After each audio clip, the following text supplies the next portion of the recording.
Hello and welcome to the No Huddle Football Podcast, the Super Wildcard Weekend edition. I'm Mhm. Chris. Here with me is Ryan. How you doing today, Ryan? Not too bad, not too bad. Feeling pretty good.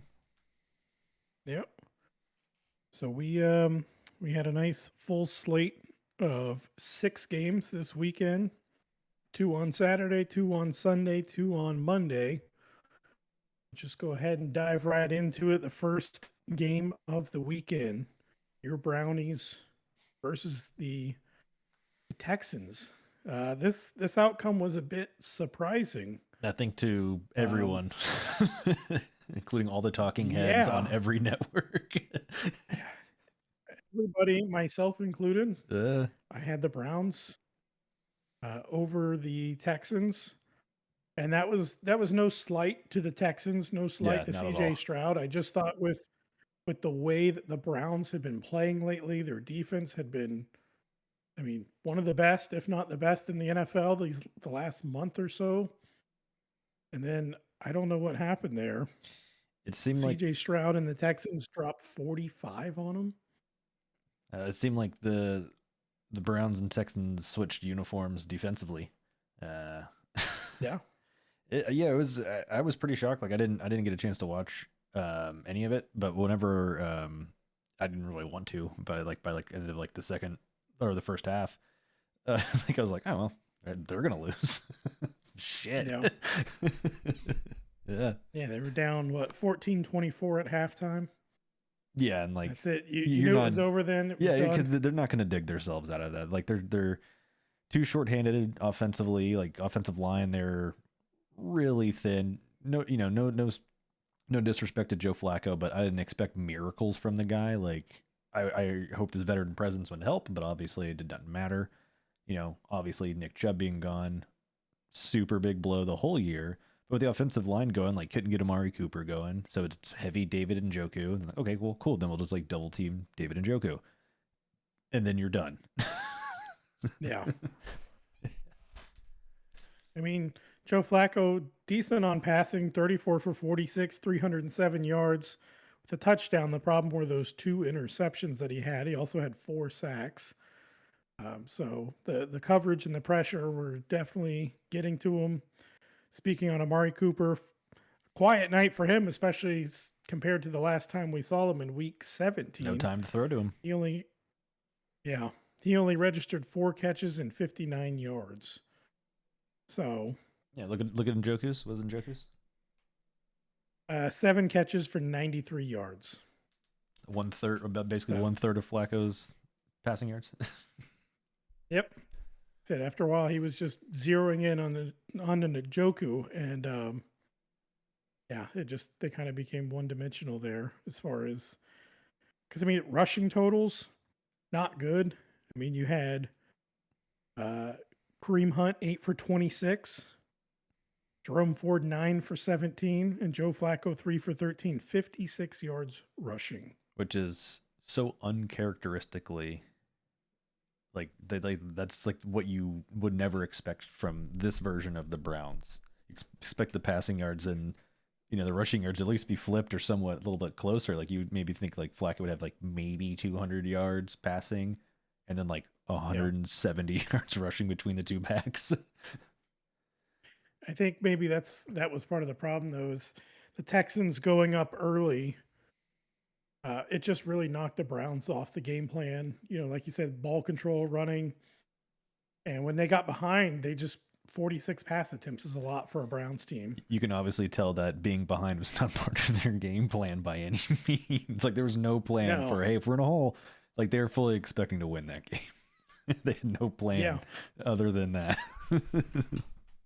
yeah, they probably thought they were going to slow down C.J. Stroud, and it just didn't happen. C.J. Stroud only 16 for 21, but 274 yards and 3 touchdowns. You had Devin Singletary, 13 carries, 66 yards. He also added on a touchdown. You'd So they think just, you'd think with the Browns being in Ohio and the state of Ohio being very familiar with CJ Stroud, they'd have at least taken him seriously. yeah, you know? like, you watch this dude play, right? it Like was, he was in your state. And now the Browns get to live with this stat here. Stroud becomes the youngest quarterback to win a playoff game. They also get to live with another So now- stat that Baker Mayfield has more playoff wins than the Browns do in like the last, I don't know, since they became a team. Yeah. And he's responsible for that one. Yes. A wins by himself and then wins, without him. It's They've rough, won. but they got something there. Maybe hopefully something to keep building on. They got better this year. The Browns did. So Yeah, but I could Texans, see them man. becoming. Yeah, but I'm saying I think the Browns next year, you get Chubb back. Healthy. I don't know. You get Deshaun Watson back. Is Deshaun Watson back a good or a bad thing? I don't know. This year, I didn't see anything that I was like, ooh. It was always like, it seemed like he was like out there due to obligations. And like, as soon as there was like an inconvenience to his game, like, ooh, I got to be out. Like, my shoulder hurts, my knee hurts, whatever. Like, ugh, I don't want that. Like, bro, eat the dead money. Like the Browns are an embarrassment enough. Like, do one more thing. Do one more on brand thing. Just get rid of him. Eat the money. Who cares? I mean, this is what happens. I think this is why organizations don't like guaranteed money contracts. Yeah, I get it from a player's point because they're putting their bodies on that, but the 100% fully guaranteed thing, I think, was a big mistake. I think there should be a caveat, like some kind of performance clause. Like, you have to get close to like your average, like what you normally do, barring injury. Like, if you play like shit, you're not guaranteed shit. Because it seems like those dudes, they get the bag and like, sandbag, bro. Like, I just forked out $250 million on you. Like, what the fuck? It would be nice, I think, if all contracts. I don't know. We're getting a little off topic, but if all the contracts could somehow be incentive based, you get what you earned. If you go out and it's just all structured, okay, you have to get, like, there would be a formula, like there's a passer rating formula, right? Why not a contract formula? You have to have X playing time, and if you do, then you need to meet these requirements in these categories. If you're a defensive guy, it's tackles, it's sacks, it's pressures, whatever. You could even do like a tier within that, like tier 1 of tackles, tier 2 of tackles gets you this, stuff like that. Like, make them want to play hard, Yeah, exactly. The only problem that because I've thought a lot about that before, like fully in depth. The only problem that I could see with that is what happens when owners radio down to the coaches and say, "Hey, these guys are about to hit their incentives. This game doesn't matter anymore. I want you to yank those guys out," because there should have to be something. They'd have to police that. They would have to police that as well, because you'd have to think from the top to the bottom to the top. Where would the loopholes be? Yeah. Yeah. So like, if there's a quality control dude, I don't know. Yeah. Something. I don't know. I think that would be great if they could figure that out. That would be really difficult, but it would be really good, because I think you would get the best out of a lot of the players. 1000%. You wouldn't have anyone sandbagging it. You'd get, just think about it. If every year people were playing like they were in their contract year, but like everyone in the league was playing that way, you'd have some really, really good football. And then throw steroids in there. Just a bunch of high-paid freaks out there. Oh, man. Moving on. Next up, we have the Chiefs-Dolphins game. Took place, surprisingly, Saturday night at Arrowhead. This was the other game that there's a lot of questions. Was it going to be postponed or not due to the bad weather? No travel ban in Kansas City, so the NFL says, we want our money. Let's move forward with this game. Yeah, I think that's stupid. We talked a little bit about this before the show started. Like, there should be like an inclement weather cap or bar, or it can't be a cap, obviously, but whatever. Like a limit to which, like, hey, collective bargaining. This is another topic we've gone over. Like, weather. Like, hey, no one's gonna step on that fucking field if there's below this. No way. If the wind chill is this and the temperature is this, no way. I don't care if it's football. I don't care if you call us pussies. Frostbite's a real thing. It sucks. Like, at what cost? What? Yes, I know it's a playoff game. But like you could like lose Yeah. appendages for a fucking game you may win or you may Yeah. lose. It could be your last fucking game. You're like, oh, well, I lost a finger in that goddamn thing. Great. And like, I saw. oh, go ahead, go ahead. I was gonna say I saw that they were. I think it was like before the game or something. They were talking about the team was trying to get it out to the fans, like, hey, if you're gonna come out to this thing, make sure you're layered up and make sure every square inch of your body is covered. Everything. Not Florida Like man. they're like, yeah, right. Put on a few layers, some beanies or whatever, a hoodie, put on 4, 5, 6 layers of shirts and pants. If you got goggles, throw those on too. Like don't let there be a square inch of your body touching that cold air for that exact reason that you mentioned, the frostbite. And I'm just thinking, if those are the warnings, I'll watch at home. Yeah, Again, you could rag on me, but I don't care. there's not even I'll sit at home. yeah, there's no event. We'll just say over football. There's no event that would make me be outside with that. Like Yeah, not in that kind of weather. it could be the second coming, right? Like, nah, dude. Like I'll watch it on TV. Like no, if it's the end, it's the end, right? Like -22. Nah, I'm good. But to get kind of back on topic, I just think this was one of those games that the NFL wants to push the Chiefs. If it was a little bit warmer, we'll say, like, would it have been a more competitive game from the Dolphins? Probably. Just as a Floridian, I get it. You sit here your whole like all year in this fucking swamp, and you maybe play a couple cold weather games that you're not so good at, and then you go to that. I know like home field advantage, yada yada yada, and it would be different, but we don't play the games in the fucking summer, so what advantage does Miami have? Like you can't turn the tables. Oh, it's a bit of a swamp down there in September at their home games. But I'm just saying, if you put it, I know September's still way super hot, but let's say 4th of July kind of shit. People would die in that fucking stadium. People risk getting some severe burns on their skin and everything. Yeah, but hey, if it's the Chiefs in a position to win, fuck it. Yeah. So they had, looking at it though, I mean, this was a game that I picked the Chiefs just because the Dolphins all year long, what do we say? They beat like what, one legitimate team all year? Yeah, they're think, on fraud alert for sure. I mean, the Jets beat more teams above 500 than the Dolphins. And they're a Frankenstein team, bro. Who knows what the fuck they got going on week to week? Yeah, exactly. I mean, you had Zach Wilson and the Jets with more wins. I don't know if he led them to all those wins, but they had more wins against 500 teams than the Dolphins had all year long. So I just, they had played the Chiefs earlier this year, and that was in what, Germany, I think was that game. Mm-hmm. Yeah, 21-14. This game is close to that, except for 26-7, not too far off from that score. I think it's just a lot of questions still. Tua, is he the guy that's going to take them over the top? Nah. It's just really not looking like it, which I feel bad. Like I'm rooting for the guy. I really want the guy to do good, but it just doesn't look like, unless he can like flip a switch, It was good to see. Hey, he made it through the year without any major concussions. Yeah. I'll say that is a very positive thing. Yeah. Yes, I was really glad to see that. That was something that we were all watching after like last year. Would it get knocked out like 3 or 4 times? Yeah. Oh, yeah. I try to push that all in my head, honestly, because that was awful last year. It was bad.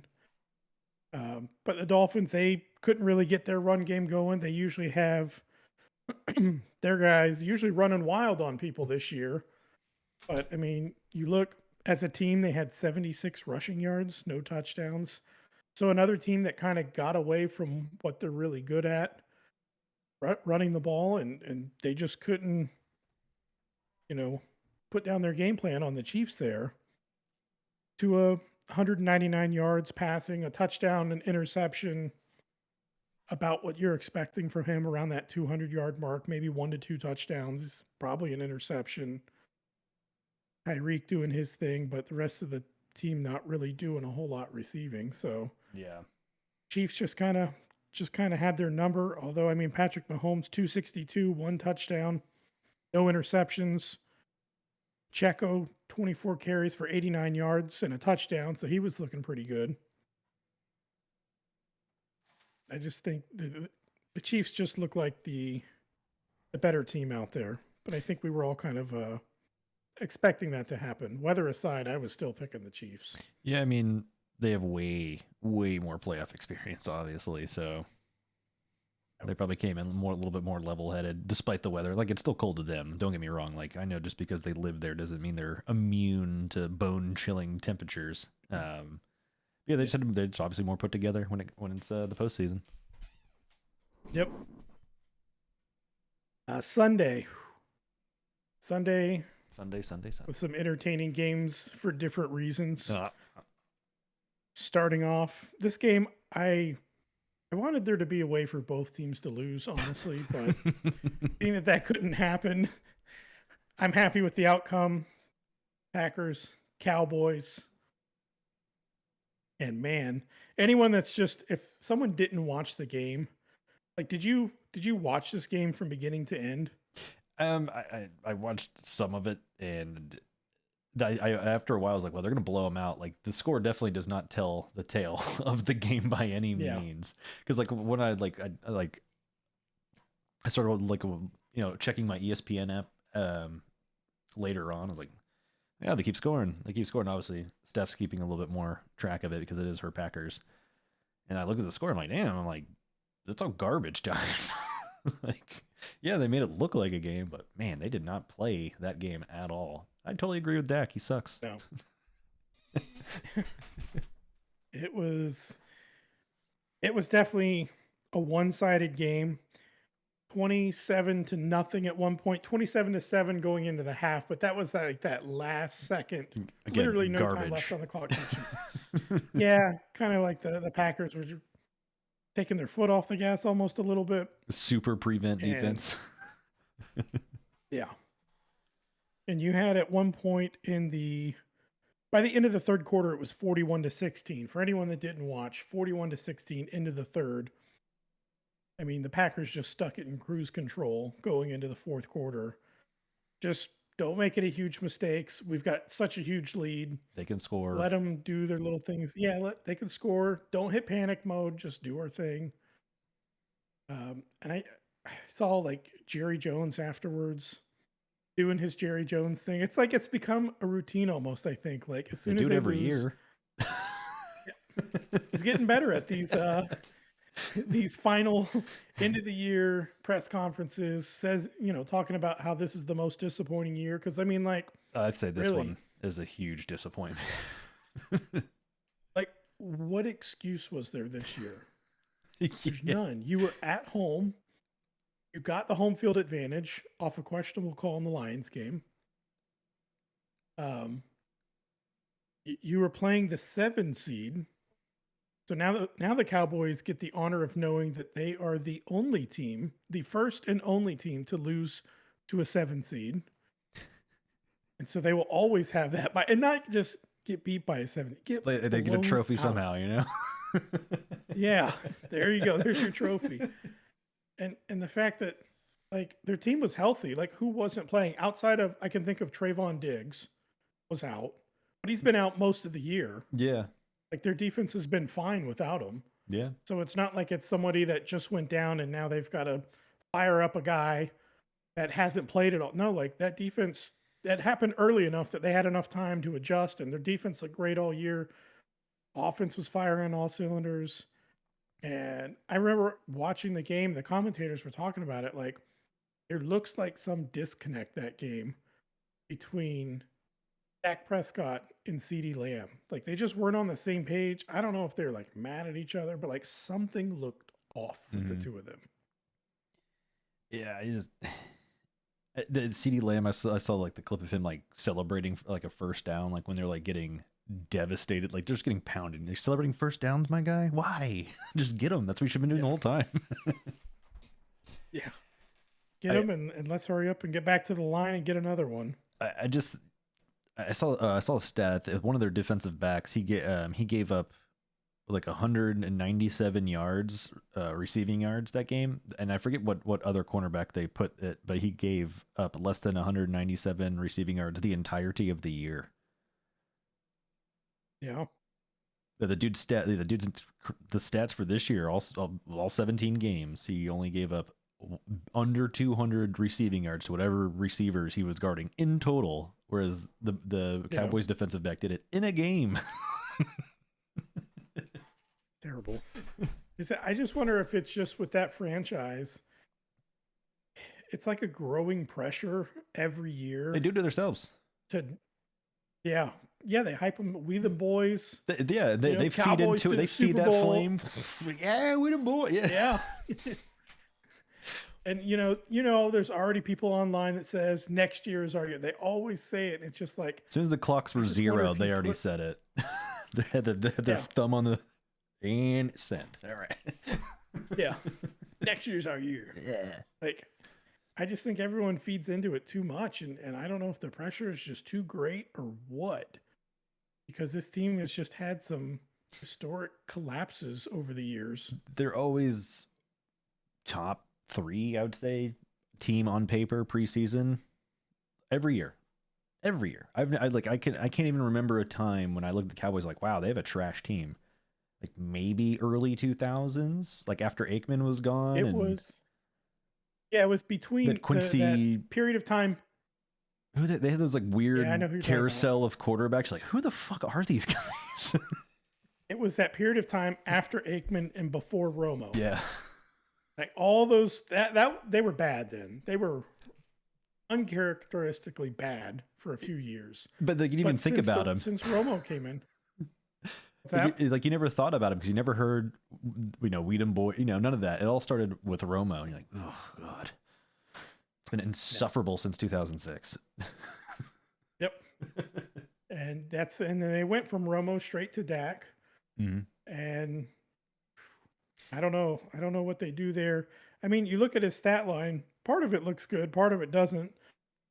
387 passing yards, but he had to have 60 pass attempts to get there. But that's because they played the entire game from behind. Yeah, that's got to be a sore arm the next day there. 3 touchdowns, that's good. Problem is those 2 interceptions. Yeah. I think those came crucial on. times early. Yeah, momentum swings right there. I mean, they had the run game kind of going. They had 123 yards rushing. Tony Pollard with 56, Dak on 45. So maybe some of that was some broken plays there. I'll be interested to see if all these rumors are accurate with Belichick going there. Maybe they fire McCarthy. Belichick gets hired as the Cowboys. What would be interesting for that for me is not him being hired there. It is the dynamic between him and Jerry Jones, because they both pick their players. Yes. Yeah, and they pick vastly different. Struggle. Yeah, they pick vastly different skill set players too. Like, whereas Jerry Jones looks like he knows what the fuck he's doing, and Bill Belichick is throwing darts at a board. He gets it right sometimes, but Jerry Jones is consistently a great draft. Like, he drafts great players. Like, look at the fucking team. I mean, granted, he has help. I get that, but like, he pulls the trigger. He's the one who calls them motherfuckers. Yeah. Yeah. I think Jerry Jones, he also goes for flashier players. Star power. Yeah, because I mean, you want it in Dallas. You want to be the big franchise of the NFL, whereas Bill Belichick, he looks like he likes to stay under the radar and quietly win 6 championships. Yeah, exactly. Get like these pieces that just kind of just fit, but like no. Think about it. In all the years that Tom Brady was there, he had one big flashy receiver. Randy Moss. Time. For like what, 2 years or something? I think it was like 2.5 because they traded him and they had then his downfall. Yeah. Yeah. So like they don't really go out and get the big flashy player. So yeah, that would be a clash. Which side note on Corey that Dillon. too, I saw that. Yeah. Say Corey Dillon. He was a little past his prime, I think, at that time. Still a big name to get. Yeah. And a troubled name too, because he was like kind of known as a troubled player too. So it was interesting to see him there. Yeah. Anyway, sorry. And then, but no, I was going to say, I saw that Bill Belichick went yesterday for an interview with the Falcons.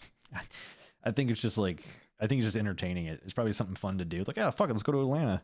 Like, really? That does not fit whatsoever. Like I don't know. I just don't get that. Like, I don't see him and Arthur Blank like getting along by any means. Like, he seems like a fun owner for the most part. Except for being super disappointed about losing to the Patriots, but Yeah. I just don't see it. Like, I do see the Cowboys. I do see that being a place, but like the dynamic between him and Jerry Jones has to be really fleshed out because that is the only problem that I Yeah. see. I don't know. It's going to be weird to see Bill Belichick coaching anywhere but New England. I mean, yeah, I mean he did coach the Browns and he was successful there, but that was short lived because then Art Modell just was like, hey, you're the Ravens now. What? Yeah. But What did you think of Jordan Love in this game? I mean, young quarterback. Was he going to be able to take over for Aaron Rodgers? Did they just strike gold 3 times in a row? Like, are they moving from I don't good quarterback to good quarterback again? I don't want to speak too soon on Jordan Love. Like, he had a great year, and obviously he put it like he found his footing way towards the end of the year. Like, what does he have? The only perfect passer rating in Packers history, some shit like that. Yeah. Pretty nice for your first try, Yeah. bud. Especially the 2 dudes you just Yep. followed. And like you said, 3 times in a row would be pretty substantial, but still early on. Like Brett Favre was not who Brett Favre was his first year of the Packers by any means. His first pass in the NFL while he was with the Falcons was to himself. So like he really wasn't banging on all cylinders. So Yeah. and then Aaron Rodgers, like that's kind of like an anomaly. Like he wasn't the greatest his first year, but like you could tell like this dude's gonna fucking sling the ball. But Yep. I don't know, man. He's getting Jordan Love's looking good. It's weird. So Jordan Love had 16 for 21, 272, 3 touchdowns. So they had it going in the air. You look on the ground, Oh, Aaron yeah. Jones, 21 carries for 118, another 3 touchdowns. Yeah, I think he has Man, they were just some kind of record. I forget what it was. I saw the stat. playoff. I forget what it was. It might be just Packers related or something. I forget. But he went from like average to being like one of the top running backs and whatever the stat was. Again, can't remember it.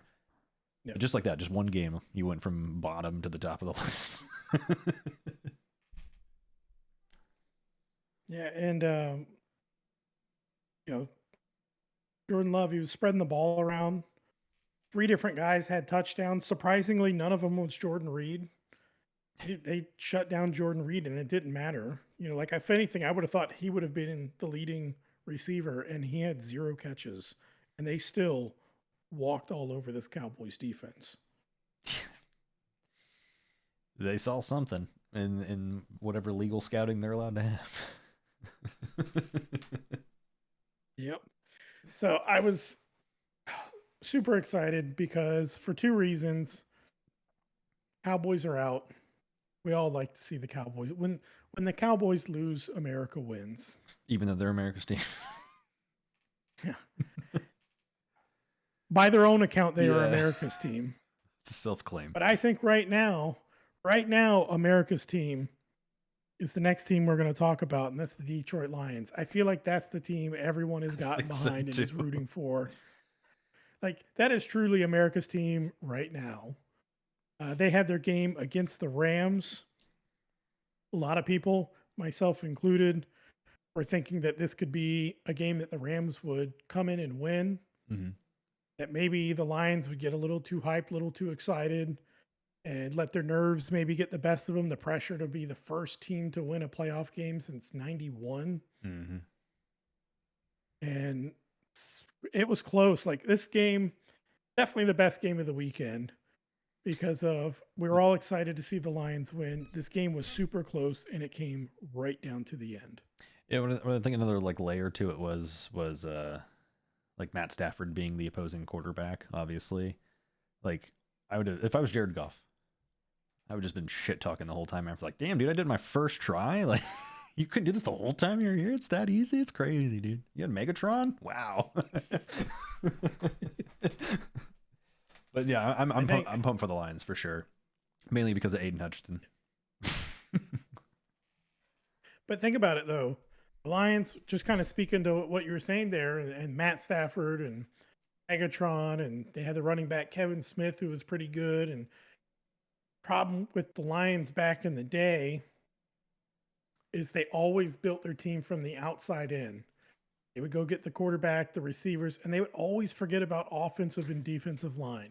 Yeah. And I don't know, they finally figured it out. Like, you need your offensive and defensive line to be one of the best parts of your team. Yeah, your anchors. Yeah, and now you talk about Aiden Hutchinson, great defensive lineman. He is immediate impact from when he was drafted. Their offensive line, they've got some good. I think they have maybe some Pro Bowlers or All Pros on the offensive line. Like, they went out and got the right guys finally, and now you're seeing. Yeah, you still have a really good receiver in St. Brown, and then you have some other complementary receivers, but you built the line first, and it finally has paid off for them. I think it helps Dan Campbell, and I just want to go ahead and say this about Dan Campbell. I will admit it on record. I was completely wrong about Dan Campbell. When I saw that first interview that he did, I said, this guy's gone in 2 years. Give it 2 years. What is this guy talking about, biting kneecaps? Like, this guy is definitely gone. And I'm glad to see that I was wrong. That, Yeah. like, he has changed the culture there, and people are rallying behind him. And here we go. Lions, second round of the playoffs, first time since we were small children. Yeah. I think also I'd like to also credit Aiden Hutchinson for 2 cultural changes. There's one here. He was a big part of that happening. Well, the most current one, like if it wasn't for Aiden Hutchinson, being at Michigan and the other players that rallied around his like leadership stuff, like I don't think we would have this national championship. I wish he would have some share in it, but whatever. But he definitely helped the Lions too, like being from Michigan, playing at Michigan, playing for Detroit, the team he grew up watching as a child. Like, I think that matters to fans, and I think like having the support of the fans but the team makes them play better, made them play harder. Like, obviously that's what you think whenever you're on the court. Like, the fans are gonna will me to victory kind of shit. But I think that really mattered for this game particularly. Like, they were pumped to fucking have the opportunity with a team that could do it. Yeah. Yeah. Your what was it? That picture that you were talking about, that screenshot that you saw, it stays alive because Kansas City moved on. I was thinking about that today, actually. It stays alive for another week. Yeah. I thought about that yesterday after they won. I said, well, there you go. Both teams made it through to the next round. It stays alive for another week. Yeah, where is it? Oh, yeah. But I think Lions 44, Kansas City 31. That is... Yeah. I think everyone would be super pumped if that happened for the Lions, to finally get their Super Bowl. I mean, yeah. I mean, I'd, out of the teams that are left, I mean, I'd rather the Bucks, but I wouldn't mind the Lions. Be pumped about it.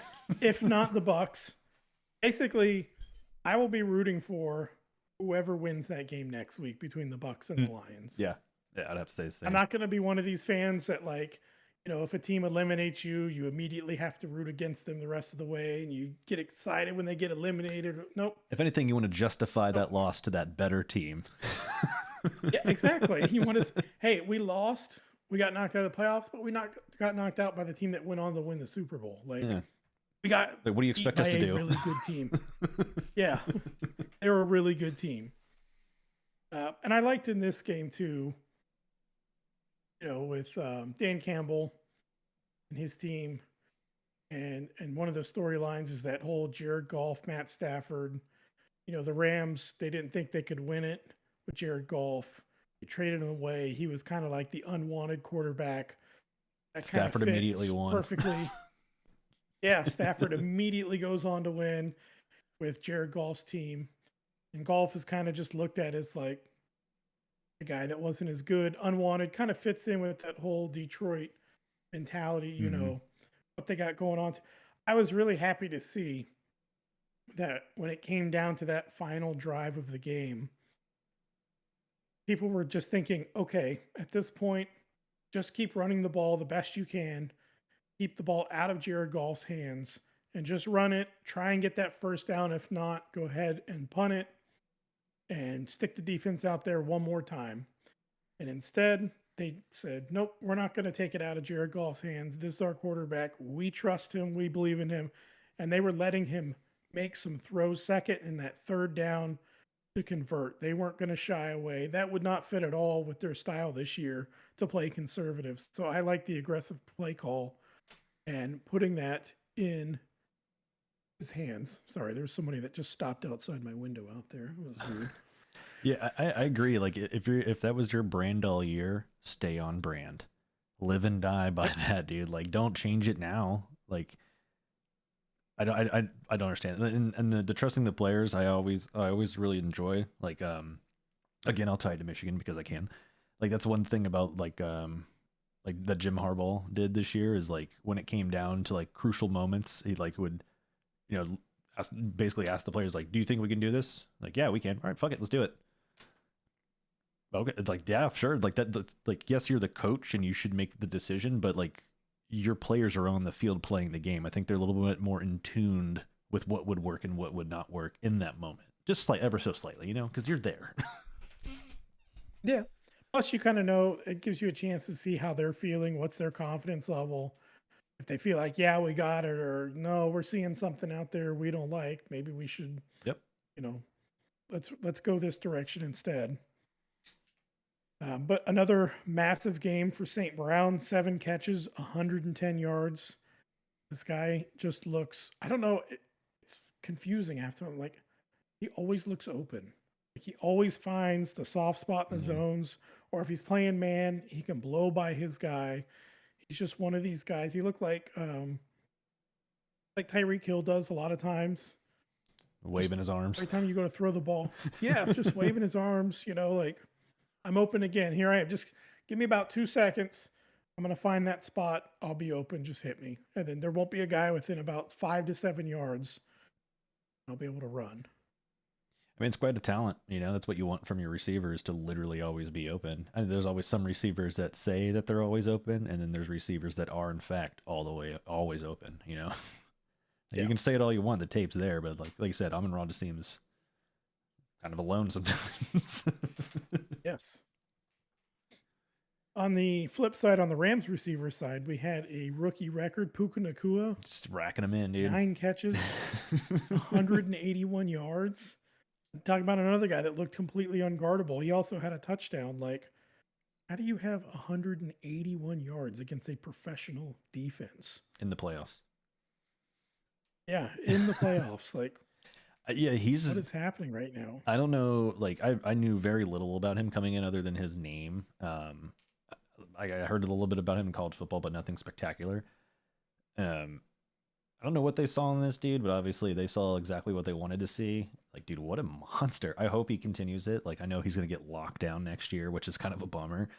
But hopefully he can just break through it. Like, it's going to be a bummer to see if his production tapers off because, like, it sucks that your best season would have been your first season. And when it comes to, contract time and however long they're obligated now, and it's like, oh, well, the last 2 years he didn't do that, though. Like, yeah, but everyone was covering you, my guy. Like, getting double teamed now, the extra safety help.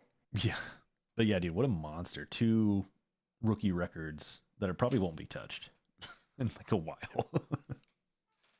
He was one of these guys that in the early season, I remember reading about him, and people were saying for fantasy football reasons, hey, if you have room, I know it's the beginning of the year, but with Cooper Kupp out, if you have room on your roster, find a spot for Puka Nacua and put it. If you got someone that's right on the fringe, you're ready to let go of them.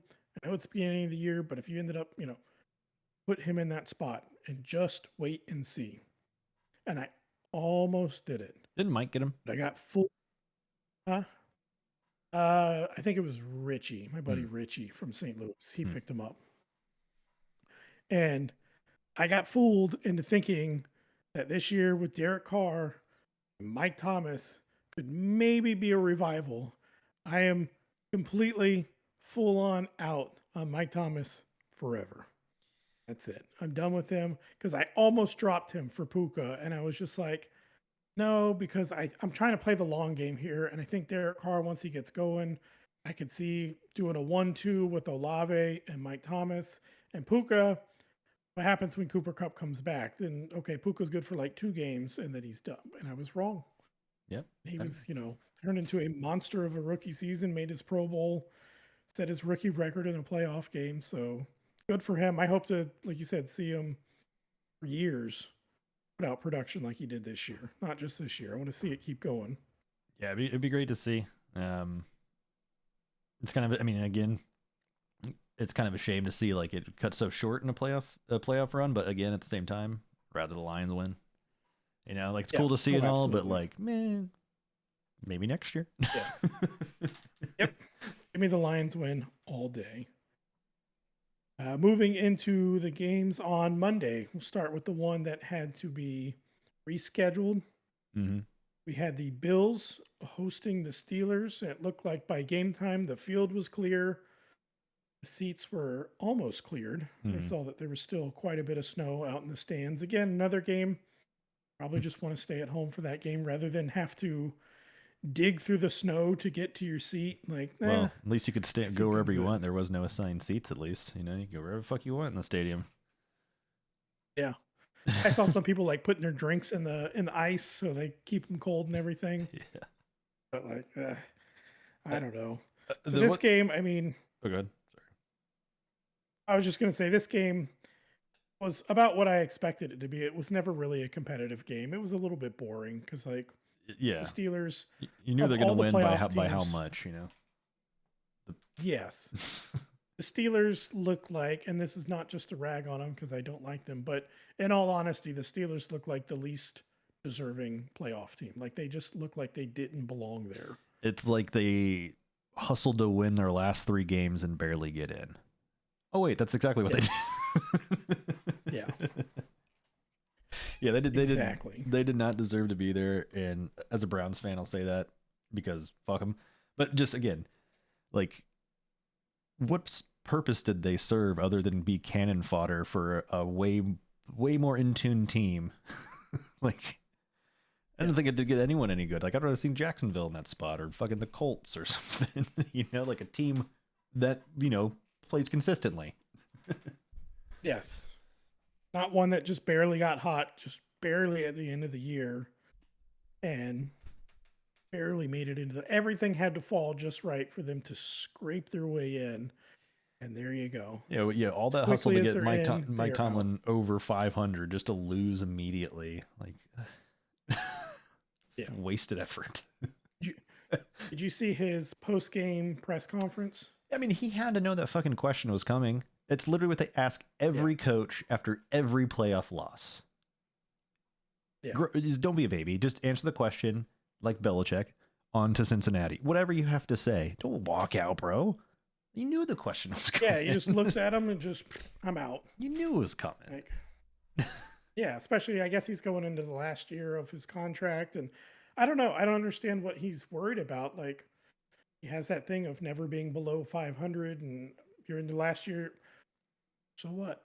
Like, you're fine. I would think they would maybe want to consider bringing you back. And if they don't, I'm sure someone else in one of those other coaching vacancies Yo, yeah, would want to hire yeah, you someone on. hire him in So a fucking hurry, dude. He's a great coach. Like again, as a Browns yeah, fan, he's punished us enough. He's a great coach, right? Obviously a player's yeah, coach. He says he wants to continue coaching. So the Steelers would be dumb to not hire him, but they're also dumb for not giving him the players like the good draft picks like they used to. Like this team's used to be loaded constantly, and it's like now it seems like, oh great, George Pickens is here. yeah. All right. So we'll move on from that game. Not a whole lot to talk about there because, like I Yeah. said, it was a pretty one-sided game. And then last we had last night the Bucks hosting the Eagles. Um, I was very worried that the Eagles were going to all of a sudden turn it on in the Yeah. playoffs and find their footing or something. Just a lot of talent on that team, but it was just very weird to see them go out and perform. Now, granted, I know they had no AJ Brown, and they definitely were suffering from that because we were able to kind of zero in on Devontae Smith, although he did good. I mean, still 8 catches, 148 yards. It was like just limit him, and like nothing else is really working for him. Run game's not going 42 yards. So You take away his 148 yards receiving, and like that's it. He was the offense. I'm gonna give the Eagles zero excuse because they had the Bucks exactly where they wanted them, at home in the playoffs in prime time. That is a formula for the Bucks choking, and they just Yeah. stomped all over them. Zero excuses for the Eagles. They fucking just. I'm so happy to see it. Obviously, I was talking about this today with one of the instructors in class because he's a big Bucks fan, and I'm like, it feels good to beat the Eagles, doesn't it, as always. And he's like, yeah, dude. It's like I was talking to Keaton about this too. It's like as a Tampa Bay sports fan, or just like you just despise a lot of Philadelphia sports, and I think the Eagles was like the first one for me. Like I could really care less about the Flyers. I don't really like the Phillies because again, they beat us in a really questionable World Series. Um, Yeah. it's just something about Philadelphia teams in Tampa Bay. It just drives me insane. I mean, I'm just so pumped that the Eagles fucking lost. Yep. And they lost, I mean, like what, 6 out of their last set? They started 10-1. 10-1 and couldn't make it to 12 wins on the year. I keep seeing these clips of Nick Sirianni being an absolute Chad on the sidelines and like people trying to like stop him from doing stuff. Like when he taunted the Chiefs in the Super Bowl and Jalen Hurts had to pull his arm down. He's like, bro, what the fuck are you doing? And then him yelling, yeah, that one, like the Eagles are lost 6 out of our last 7 games after this moment. And it's Nick Sirianni in the tunnel. I forget what game it was. He's like, bye, like mocking some players. I think it They're was about the to say Chiefs bye game, to if I'm you, not bro. mistaken. Yeah, I think it was too. Yeah. Yeah, the Eagles are about to say Yep. bye to you, bud. Yeah. So this game, like I said, I was just being a Bucks fan. If I wasn't a Bucks fan, I probably would have been more confident. But I was just, it's like that nervous, like, I don't think we got it until we hit 0 kind of mentality. You know what I mean? Yeah. And but really looking at it, they looked like the far better team. The defense was running around making great plays. Baker Mayfield, though, and he finally, as we kind of were thinking, like he finally found a team that fits his style. And now look where we're at now. We hear lots of good things coming from the locker room. People like him. He looks like he's having fun again. I feel like for the first time since This rookie year. leaving, yeah, like leaving Oklahoma and like that first year in Cleveland, like he looks like he's finally having fun again. And when he's having fun, he looks good. Now, granted, he makes me a little nervous when he holds onto the ball a little long. He I wants to wish he make would that throw it play. away. Yes, but that's his game. He's going to try and hold out for the big play. And I agree. Like I wish he wouldn't do it in college and early Browns. It was fine because he had at least the wheels enough to at least get out of bounds or in a position to throw the ball out of bounds. I don't think he has the wheels anymore for that. So it's like you really wish you would just get rid of the ball. Like Bake, you ain't outrunning these guys. I promise you.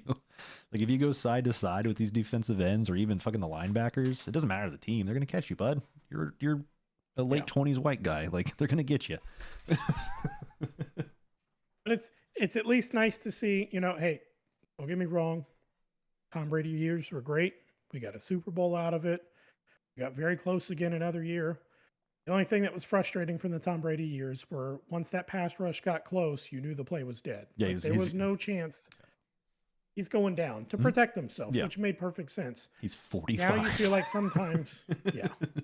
Now you at least feel like sometimes when these plays start to break down, there's a chance at least that he might pull up and run, go get the first down, or run, and the defense is going to come up to him and he's going to drop it in over their head. So that's always fun, exciting to watch. Yeah, and he definitely like I'm not gonna say he's like the slowest mother. Like he's not like Peyton Manning out there. Like, but he's definitely he can scoot enough. So it's like if the play, if he has people all spread out and he sees a pocket, like he could just run, maybe pick up a first down. Like that's all you want from a quarterback, just to be able to scramble for a first down. I'm not expecting the dude to run 45 yards down the field.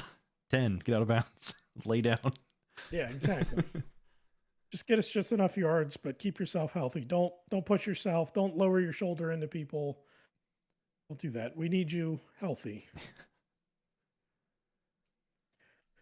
But Kate Otten was our leading receiver. Tight end, 8 catches, 89 yards. You had some relatively unknown people. David Moore, Trey Palmer coming up big with touchdowns. Trey Palmer had the biggest one in Bucks playoff history, a 56-yarder that was really like the nail in the coffin towards the end of the game. So it's good to see that he's finally, Yeah, getting some balls, because I was expecting some stuff out of him I was too. earlier this year, I was expecting him to be like a but force it on the hasn't. offense, like at least like Yeah. competing with Godwin. Yeah. Didn't happen. So, I mean, looking back at this weekend, pretty good playoff weekend. The Cowboys lost is great. The Lions won. The Steelers lost. The Eagles lost, and the Bucks won. I couldn't ask for anything more out of a playoff weekend than that. Yeah, I mean, all things considered, even the Browns losing, like it's not like I'm not mad about losing to the Texans. Like I never expect the Browns to win a playoff game, but like it couldn't be like it's a. I would rather lose to them than the Steelers. I would have fucking been pissed. Yep.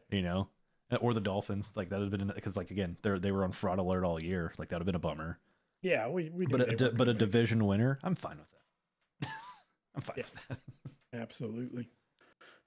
All right, you ready for Yep. this upcoming week?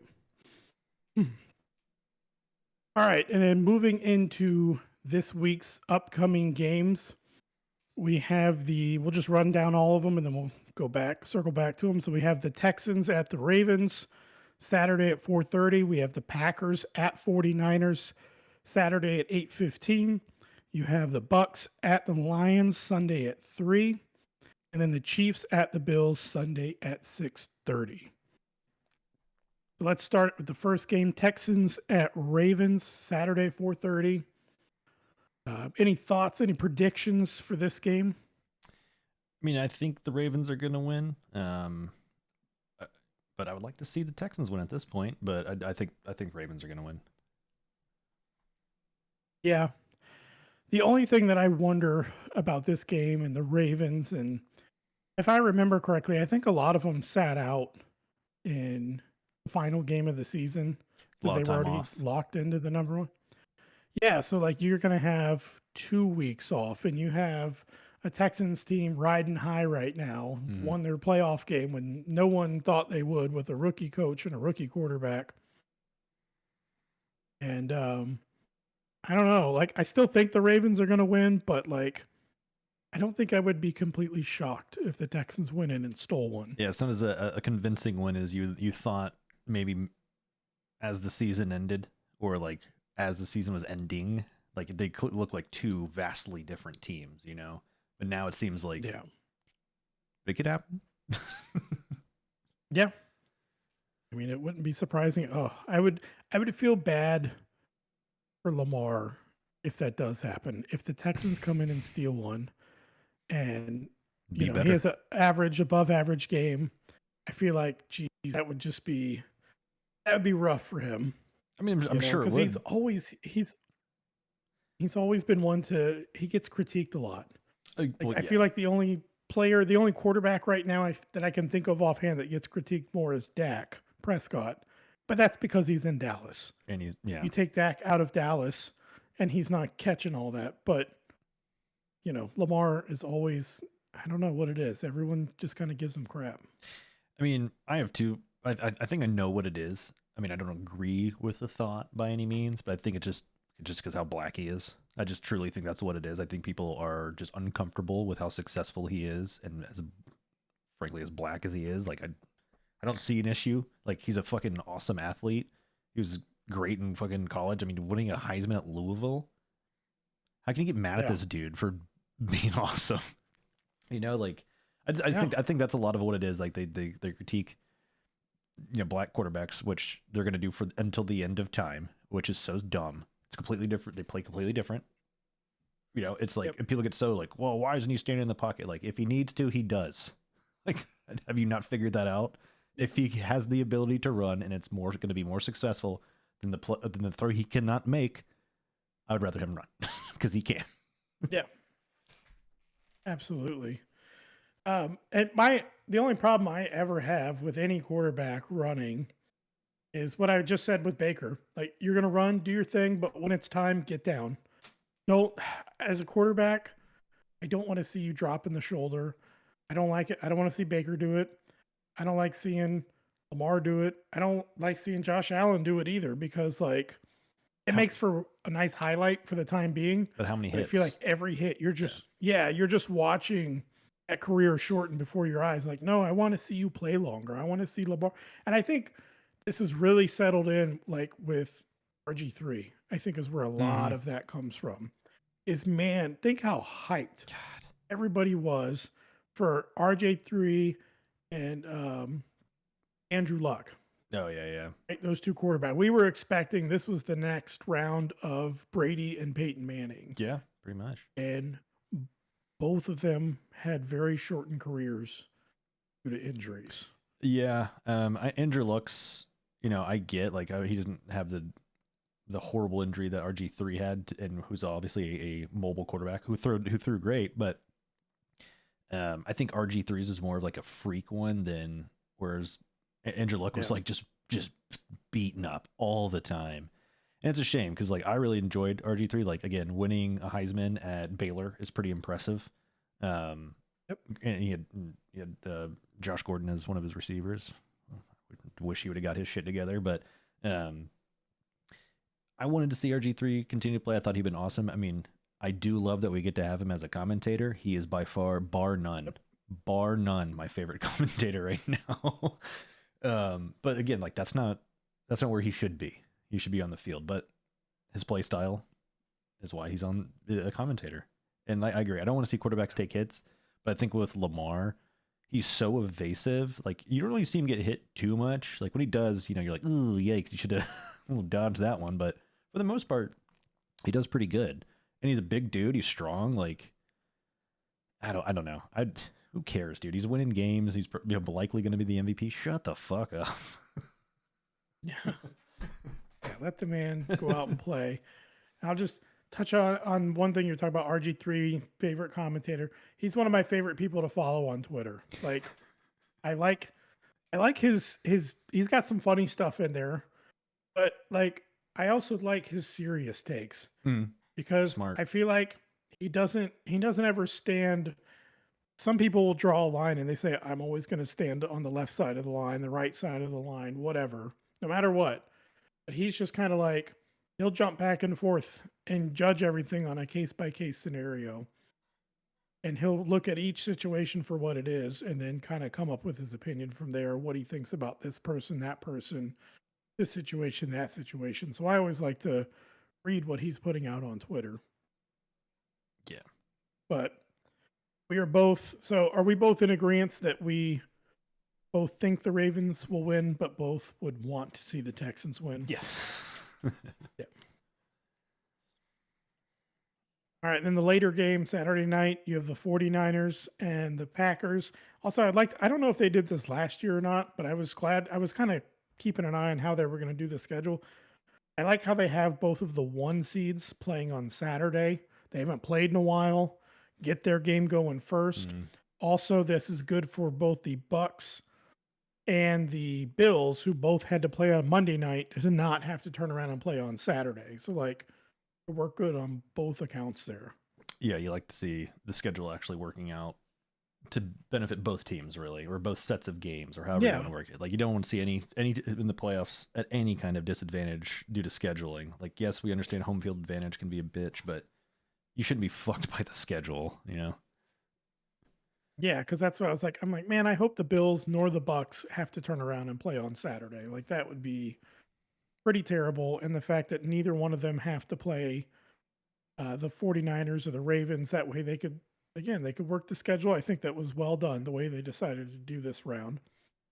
But 49ers, Packers, I mean, what are you thinking for this game? Is there any chance that the Packers are they that good, or are the Cowboys just that bad? Are they going to go in and pull off another miracle, so San Francisco, or is this the end of the line? I think we're going to be, and it's weird to say this, but I think we're going to be in another situation similar to how we have the Houston and Baltimore game, where it's yes, San Francisco should win and will likely win, but the Packers look pretty good right now. Like it's on the table, Yeah. you know. It's not like it's a adverse weather game. It's going to be in San Francisco at night. It's probably going to be maybe a little chilly, but that's probably advantage Green Bay. you know, Yeah. should be a fun game though. but Niners, but Packers could win.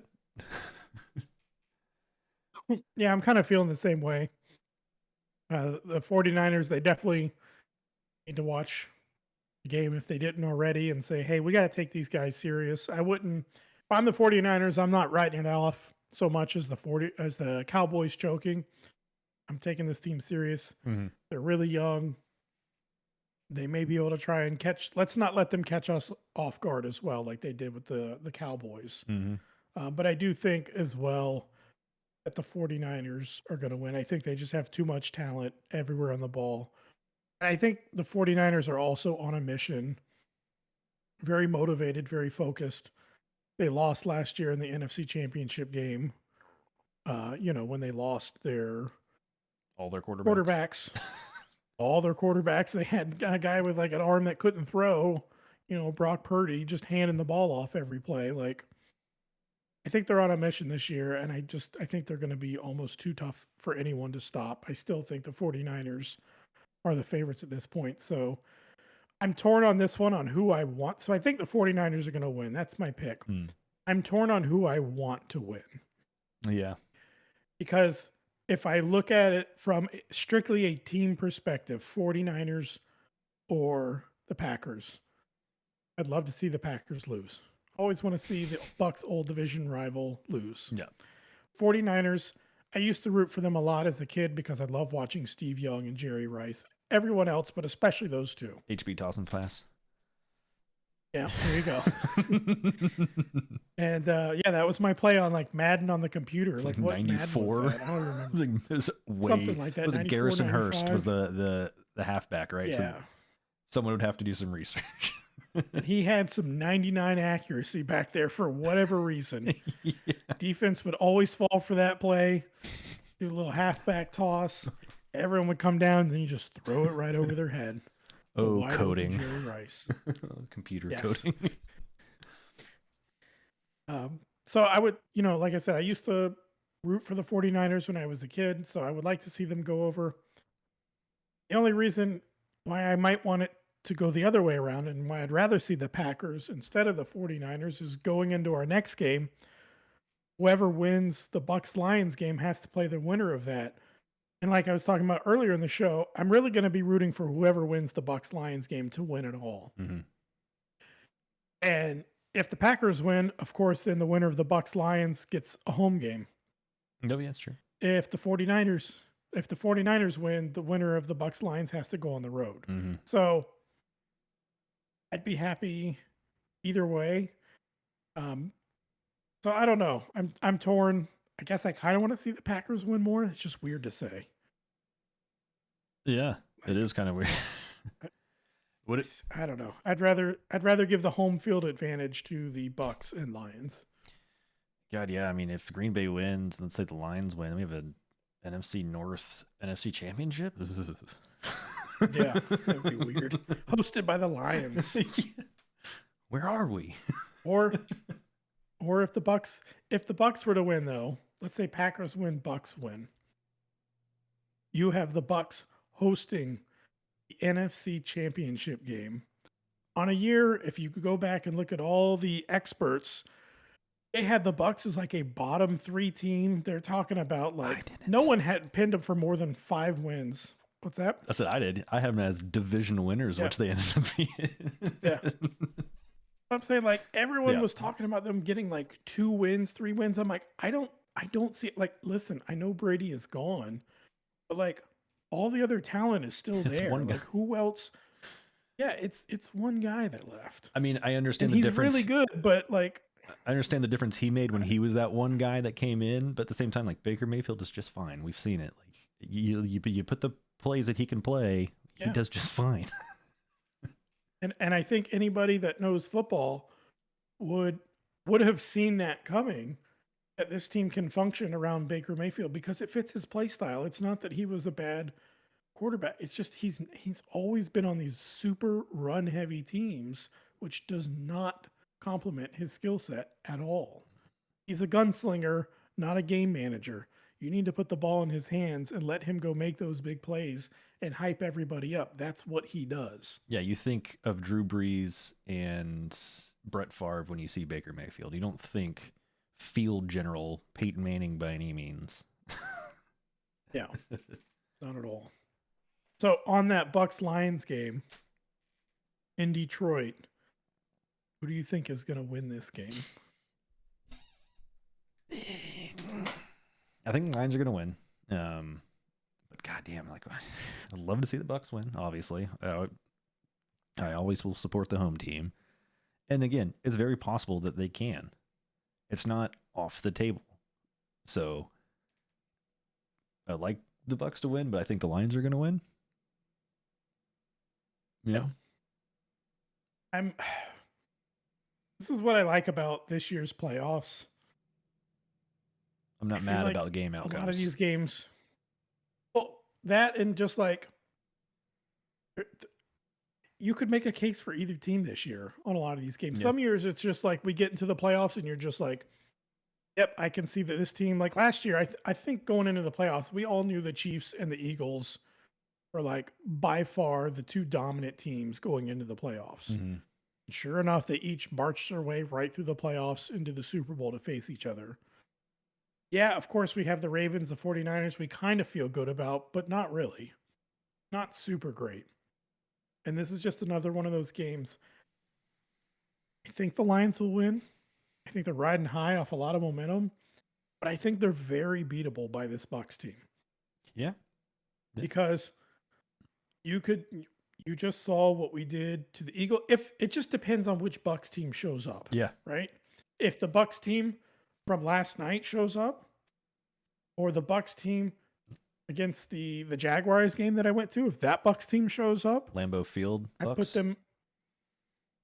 I put them above the Lions. But if like the Bucks team from like weeks 3 through 5 or weeks like 15 through 17 or whatever it was, yeah, if those Bucks show up, they don't stand a chance. So it's like I think it all matters on which Bucks team gets off the plane in Detroit. Which team are we going to see? Because looking back at this game last week, granted, I know the Cowboys were throwing a lot, like what we were talking about, but you still had Dak Prescott throwing for 400 yards. Yeah.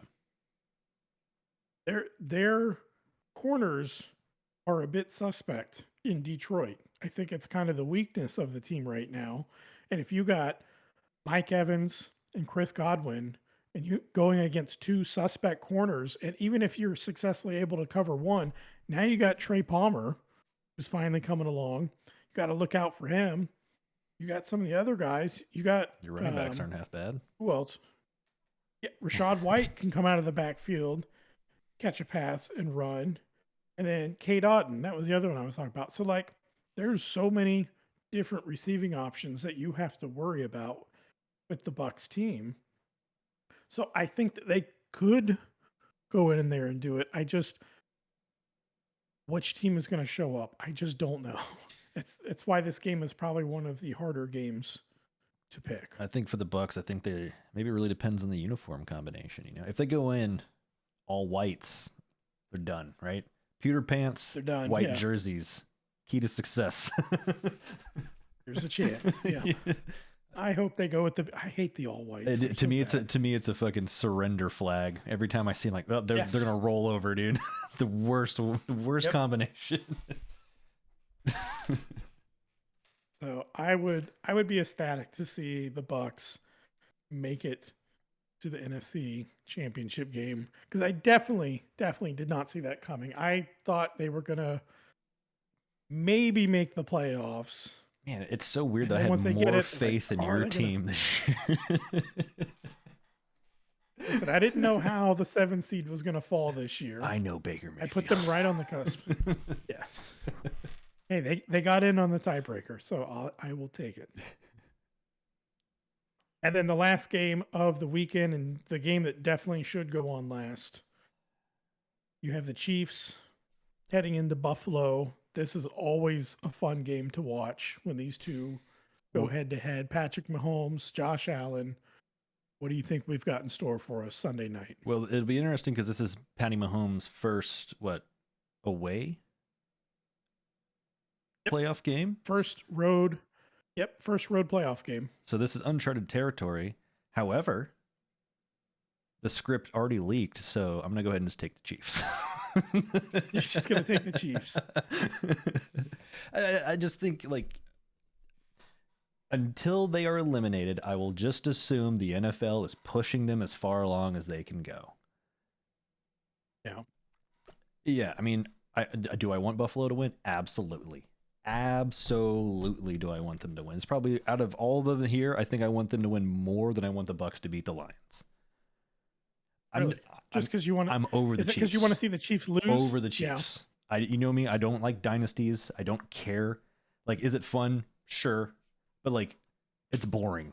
I would rather be a competitive all the time. Like, I don't fucking like. They're willed to win, and when you explained that, I've talked about this before. This game right here happened a couple years ago. That should never have happened. This game right here should have been Browns v Bills a few years ago for the AFC Championship game, but they got pushed along. Anyways, so I would love the Bills to win, but you got to stay with the script, bro. You can't freestyle this late in the season. It is on the internet apparently in the future. So tell me, which game are you madder about? The Browns Chiefs game or the Browns Broncos game from? I wasn't alive for like the fumble, like all that shit.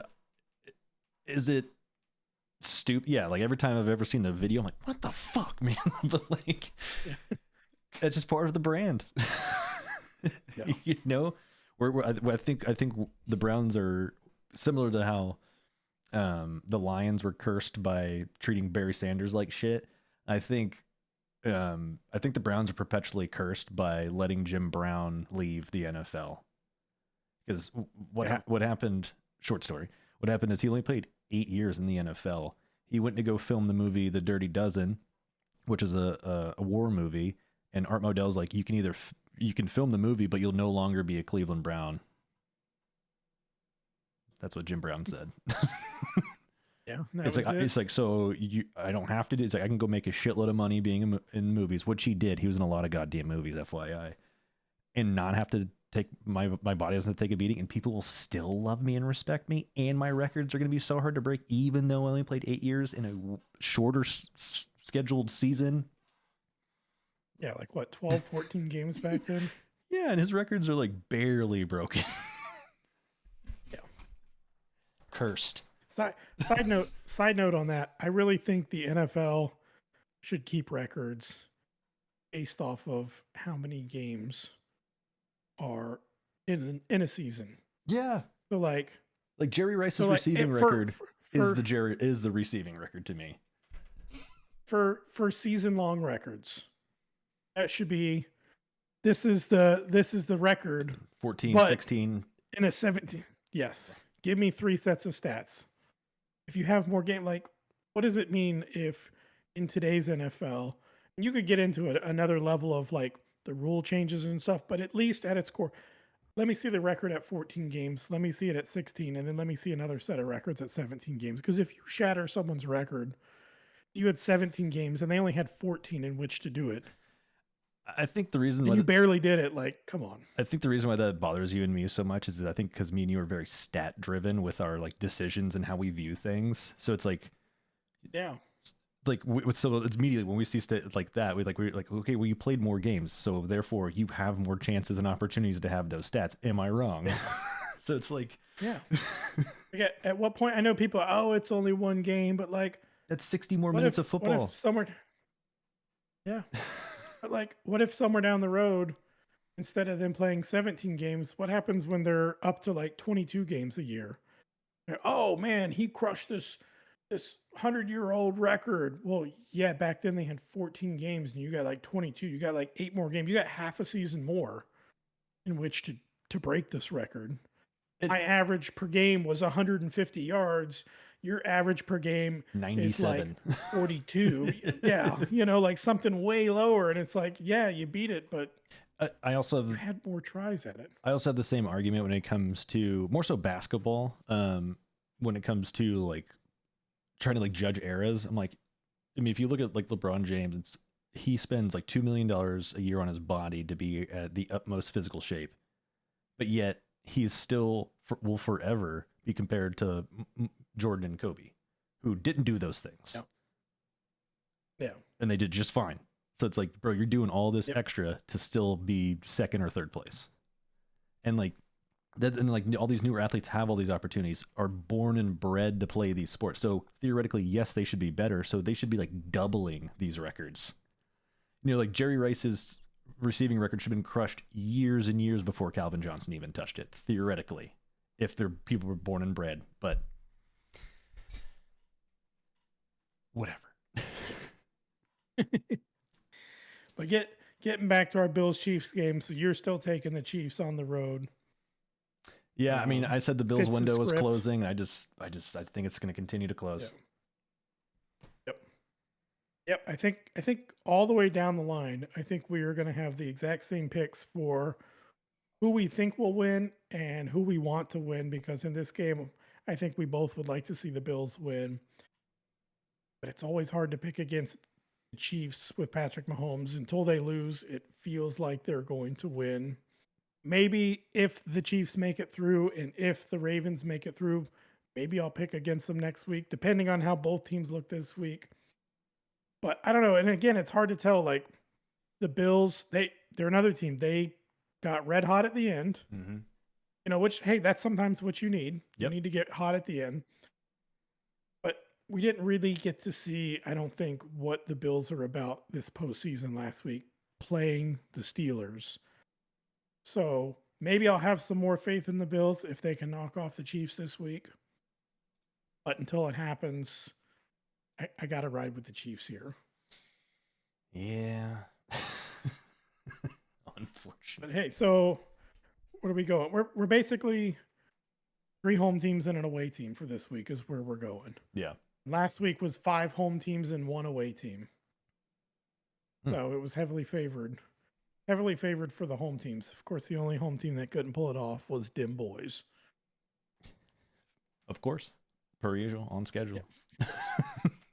Classic Cowboys. That should do it for us for this week. Before we go, Ryan, do you have any final parting thoughts for the viewers out there? Yeah, actually, there's one thing I was reading on. Well, it's a segment on ESPN that made me chuckle before we got in here, and it's simply, where will Russ cook in 2024? I think at home is where he should be cooking. Yeah. Yeah, just a thought. I don't really see a fit anywhere at this point. Like, who would be dumb enough to take that risk right now? The Bucks already have their quarterback, Browns. so oh fuck, dude, I'll be so pissed. But on brand again. Sign another one. I don't know. I don't know if they'd want to give up a lot of picks, but again, anytime there's quarterback talk, I'm always going to look at the Falcons right now until they get a legit quarterback. I think they're going to trade for Fields. Yeah.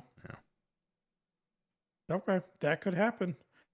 We shall find out. It should be an interesting offseason. Caleb Williams declared for the draft, even with the Bears having the number 1 pick.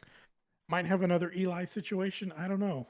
It'll be fun. I think the Bears will pick Marvin Harrison Jr. That'd be the honestly the best move that they could make.